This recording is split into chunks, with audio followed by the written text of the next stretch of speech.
Bismillahirrahmanirrahim. Assalamualaikum warahmatullahi wabarakatuh. Alhamdulillahi rabbil alamin. Wassalatu wassalamu ala nabiyyina wa sayyidina Muhammadin wa ala alihi wa sahbihi wa dhurriyyatihi wa ummatihi ila yaumiddin wa ba'd. Saudara-saudariku dimanapun berada, semoga pagi hari ini kita semua tanpa kecuali mendapatkan kemuliaan di sisi Allah Subhanahu wa Ta'ala dengan segala kebaikan hidup yang kita terima, dengan segala ujian hidup yang kita jalani. Semoga seluruhnya mengantarkan keberadaan kita dalam ridha dan cinta Allah Subhanahu wa Ta'ala. Teman-teman, sebelum kita melanjutkan atau bahkan memulai kajian kita di pagi hari ini setelah ada di jeda subuh, dan semoga Allah berkahi pertemuan ini, kita tentunya turut mendoakan dan membersamai saudara-saudari kita dimanapun berada yang diuji oleh Allah Subhanahu wa Ta'ala. Seperti telah diketahui dan menyebar juga berita, khususnya di daerah sekitaran Jabodetabek, bahkan di Bekasi pada khususnya, keadaannya tidak seperti biasa, diliputi oleh berbagai macam keadaan yang tidak mudah, dari banjir yang mungkin sebagian teman-teman sudah menyimak. Untuk itu saya menghimbau dan mengajak kepada seluruh kita semua tanpa kecuali, tentu di berbagai tempat secara umumnya, agar kita saling mensupport. Support bisa dilakukan yang jauh dengan doa, yang dekat bisa saling melengkapi, bersinergi, yang ada ke lapangan supaya bisa saling membantu. Dan insya Allah kita juga sampai tadi malam, bahkan sampai ba'da subuh tadi. Oleh karena itu kita memulai agak tidak disebut terlambat, mungkin agak ada jeda karena kita berkoordinasi apa yang kira di lapangan masyarakat membutuhkan dan bisa kemudian diatasi, sehingga dengan itu kita bisa saling meringankan, dan semoga dengan itu diridhai oleh Allah Subhanahu wa Ta'ala. Tentunya tidak mudah untuk mengatakan sabar, tapi sabar bukan sesuatu yang harus dikatakan, tapi secara otomatis kita jalani, karena setiap orang juga punya ujiannya, setiap orang punya cobaannya, yang dengan itulah kemudian Allah mengangkat derajat kita semuanya. Ini yang pertama teman-teman. Yang kedua, insya Allah kita akan coba di setiap kajian subuh, tepatnya ba'da subuh, dan insya Allah di hari ini ke esok agak akan mulai tertib untuk kajian-kajian. Di ba'da subuh kita akan membahas turunan-turunan dari bab Kitabus Shaum, ketentuan tentang puasa yang terdapat dalam Sahih Al-Bukhari. Jadi di Sahih Al-Bukhari ada 97 topik, di topik ke-30 yaitu topik tentang puasa, Kitabus Shaum ada 69 subtopik. Jadi satu topik itu ada 69 sub, di 69 itu ada 121 hadis. Nah, dikumpulkan oleh Imam Al-Bukhari 121 hadis ini berdasarkan subtopik-subtopik yang ditunjukkan oleh Nabi sallallahu alaihi wasallam terkait dengan kegiatan Ramadan, baik secara personal, kemudian kehidupan di keluarga, komunal, atau kehidupan sosial, amalan-amalan apa saja, lengkap sebagai panduan Ramadan. Jadi kalau kita bisa selesaikan itu, dibaca pelan-pelan sesuai dengan topiknya, insya Allah akan lebih membantu kita dalam menunaikan puasa secara baik, setidaknya mendekati kepada apa yang Nabi sallallahu alaihi wasallam contohkan. Teman-teman, setelah kita memuji Allah, bersalawat pada Rasulullah SAW, dan mendoakan teman-teman kita biasakan itu dimanapun berada, sesuai dengan ujiannya. Semoga yang sakit disembuhkan oleh Allah, semoga yang sedang ada kesulitan dimudahkan oleh Allah, semoga yang ada hajat sepanjang baik dunia akhirat dikabulkan oleh Allah, dan semoga kita dijadikan sebagai umat yang bersaudara dalam kebaikan sampai kembali pada Allah Subhanahu wa Ta'ala. Bismillahirrahmanirrahim. Untuk hari ini kita akan mempelajari topik tentang perkara yang dapat menghancurkan amalan puasa. Yang dimaksudkan kalau kita sebutkan puasa berarti amalan siang, baik ya? Karena nanti Ramadan itu satu paket, ada amalan siang, ada amalan malam. Nah, di siangnya adalah puasa yang kita lakukan dari mulai terbit fajar sampai dengan terbenam matahari. Itu ada ketentuan-ketentuan, ada perintah, ada larangan. Nanti ada paket malam. Di malam pun nanti ada ibadah-ibadah paket malam yang dicontohkan bahkan secara langsung oleh Nabi Sallallahu Alaihi Wasallam. Ya, baik itu nanti sholat misalnya, ada tarawih dan turunan-turunannya, ada bacaan Al-Quran dan turunan-turunannya. Saya sebut turunan itu nanti karena ada klasifikasi yang sifatnya meningkat. Ya, misalnya membaca qiraah nanti ada khataman istilah kita, kemudian ada tilawah, pengkajian, ya, dikaji, ada hafalan, hifdz. Nah, itu nanti kita coba programkan dengan baik, ya, mumpung sekarang masih ada di hari-hari awal gitu kan, masuk di hari yang kelima, kita optimalkan sehingga masih ada ke depan kita bisa tata. Nah, dengan ini mudah-mudahan pengetahuan itu didapatkan lebih baik sehingga bisa lebih teratur. Kalau siang kita tahu kalau puasa itu harus bagaimana, selain menahan lapar, menahan haus, menahan hasrat seksual, apa yang harus dilakukan untuk mengisi itu, ya, dan apa yang harus kita hindari.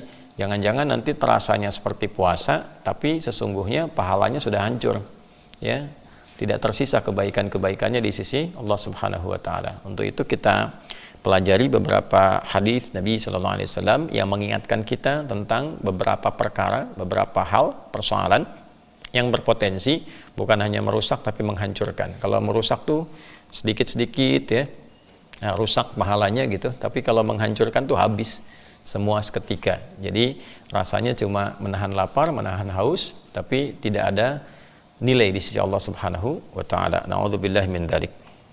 Bismillahirrahmanirrahim. Ini subtopik yang ke-8, ya. Seperti saya sampaikan tadi, topik ke-30. Kalau yang di kitab kami, topik 30 itu halaman 280. Nanti ada subtopiknya sekarang yang ke-8, ya, tentang perkara-perkara yang menghancurkan pahala dari puasa Ramadan. Dan hadisnya nomor 1903, ya, dan seterusnya. Nanti kita ambil kalau tidak satu hadis atau dua hadis sesuai dengan kecukupan waktu kita yang ada saat ini. Kita ambil kurang lebih hanya kajian 30 menit supaya lebih efektif dan sudah terlewat beberapa menit. Untuk itu kita fokus pada inti bahasan kita. Bismillahirrahmanirrahim. Babu man lam yada' qaula az-zuri wal 'amala bihi fi shaum. Subtopik tentang orang yang tak mampu meninggalkan kata-kata yang tak pantas, kata-kata yang kotor, kata-kata yang merusak, dan mengerjakan itu di saat puasa. Nah, jadi ini babnya mulai di lisan, ya. Jadi nanti kan ada yang dari pikiran ke mata, ke telinga, ke lisan sampai ke ujung kaki. Nah, ini ada perkara yang bila seseorang mengerjakan itu dan dia mengklaim dirinya sedang puasa dan bab ini masuk pada larangan dikerjakan oleh lisannya, maka ini mesti hati-hati, ada konsekuensi terhadap puasa yang ia kerjakan. Nah, teman-teman, ini mesti fokus dari bagian tubuh kita. Ada beberapa yang mendapat perhatian serius baik dari Al-Quran secara langsung ataupun dari penjelasan hadis-hadis Nabi Muhammad SAW di bagian tubuh kita yang sangat menentukan. Jadi kalau itu baik, kesannya akan baik ke semua tubuh. Tapi kalau itu tidak baik, kesannya pun akan rusak ke seluruh bagian tubuh. Dan di antara hal terpenting bagian tubuh kita yang menjadi juru bicara, ya, yang menjadi juru tutur dari semua keadaan hati, pikiran kita yang diekspresikan, yang dikeluarkan berupa harapan-harapan, itu lisan. Ya, itu apa? Lisan.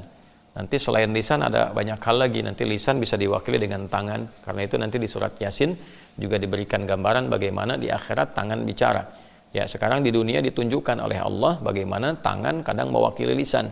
Ya, orangnya nggak bicara tapi dia bikin ketikan, bikin status, bikin tulisan dan seterusnya. Kan? Al-yauma nakhtimu ala afwahihim wa tukallimuna aydihim. Pada hari ini di hari kiamat kelak lisannya dikunci, tangannya yang bicara. Ya kan? Nah, ini diberikan gambaran bahwa ada bagian tubuh-tubuh kita itu, ya, yang melekat pada diri kita. Ini kan bagian luar, karakter kinerja. Jadi kalau hati membawa karakter spiritual dan moral, ini di akal membawa karakter intelektual, ini membawa karakter kinerja. Jadi semua bagian yang ada di hati diungkapkan, dikerjakan oleh semua bagian tubuh. Nah, di antara yang harus dijaga, dimanage, dikendalikan, diarahkan pada yang baik, itu ini, di lisan. Ya, dan ini bagian pokok yang terpenting karena juru bicaranya hati itu lisan. Terpeleset lisan lebih berbahaya dibandingkan terpeleset kaki. Ya, banyak orang yang kemudian dengan lisannya salah tutur, ternyata kehormatannya pun runtuh. Ya kan? Ada orang yang salah bicara bisa kehilangan jabatan. Banyak di Eropa orang mengundurkan diri dari jabatan yang penting karena salah bicara saja. Ya kan? Ya, ada yang salah kemudian dengan pembicaraannya, ya, apakah itu pembicaraan yang kotor, yang kasar, yang macam-macam, berpengaruh terhadap minimal kehormatan dirinya. Oleh karena itu Al-Quran dan juga penjelasan dalam hadis-hadis Nabi Muhammad SAW memberikan perhatian yang sangat ketat terhadap fungsi lisan. Dan di puasa itulah, di Ramadan itulah khususnya dilatih lisan ini supaya bisa dikendalikan dengan tutur yang baik, agar selepas penunaian puasa lisan itu bisa berfungsi maksimal menjadi juru bicara dari semua keinginan yang ada dalam pikiran kita dan mengekspresikan setiap perintah dan larangan yang ada dalam diri kita dengan kata-kata yang lebih bijak, lebih baik, tutur yang lebih sopan ketika ditempatkan pada perkara sopan, tutur yang lebih tegas ketika ditempatkan pada perkara-perkara yang membutuhkannya tanpa harus menyinggung, mencelakai atau merendahkan pihak-pihak yang terkait. Untuk itu teman-teman, Ramadan ini pendidikan kepada lisan itu menjadi salah satu perhatian dari Nabi SAW dan diikat dengan satu konsekuensi yang tinggi untuk menunjukkan saking pentingnya menjaga lisan dan konsekuensi erat yang timbul ketika itu tidak dikelola dengan baik. Bismillahirrahmanirrahim. Qala al-Imam al-Bukhari rahimahullahu taala, Imam Al-Bukhari pernah menyampaikan, kita lihat, haddatsana Adam ibnu Abi Iyas, haddatsana ibnu Abi Dhi'b, haddatsana Sa'id al-Maqbari an abihi an Abi Hurairah radhiyallahu taala anhu. Saya pernah menyampaikan bahwa di dalam Islam, alhamdulillah, seluruh informasi, ajaran, doktrin yang terkait dengan bimbingan keagamaan, bahkan keyakinan akidah dalam bertuhan, kemudian ibadah dalam mempraktekkan akidah itu, dan muamalah sebagai implementasi dalam ibadah itu, dalam konteks kehidupan sosial, akhlak sebagai penghiasnya, itu semua punya dasar-dasar referensi yang sangat ketat, yang bahkan tersambung kepada penutur asalnya. Kita bisa teliti. Nah, ini diantara hal yang menunjukkan kebenaran ajaran Islam dan sangat terbuka untuk digali, untuk diteliti, sehingga bisa ditemukan bagaimana keindahan, keketatan, dan keterperincian ajaran yang dimaksudkan. Kita sudah bahas dalam keterangan yang lain, sehingga bisa kita langsung praktekkan di sini. Imam Al-Bukhari menerima informasi hadis ini karena beliau tidak berjumpa dengan Nabi, harus dilacak dari siapa menerima informasi ini. Ya, maka beliau menerima dari sosok bernama Adam bin Abi Iyas. Ini profilnya juga ada, bisa dilacak keadaannya bagaimana. Adam bin Abi Iyas menerima dari Ibnu Abi Dhi'b, beliau menerima dari Sa'id al-Maqburi. Sa'id al-Maqburi menerima dari bapaknya menerima dari sahabat Abu Hurairah radhiyallahu taala anhu, ya, Abdurrahman bin Sahr nama aslinya radhiyallahu taala anhu. Nah, beliau menerima informasi ini dari Nabi sallallahu alaihi wasallam. Jadi itu jalur yang disebut dengan sanad, runtutan periwayat sampai ke Rasulullah sallallahu alaihi wasallam. Apa yang disampaikan oleh beliau sallallahu alaihi wasallam? Beliau bersabda, "Man lam yada' qaulaz zur." Ya kan? Siapapun yang tidak berupaya meninggalkan kata-kata yang kotor. Ya. Qaulaz zur itu kata-kata yang tak pantas untuk diucapkan, ya, bisa mengandung beberapa makna. Bisa yang sifatnya menyakiti, bisa yang sifatnya merendahkan kehormatan, ya, bisa yang sifatnya kotor dalam arti jorok, ya.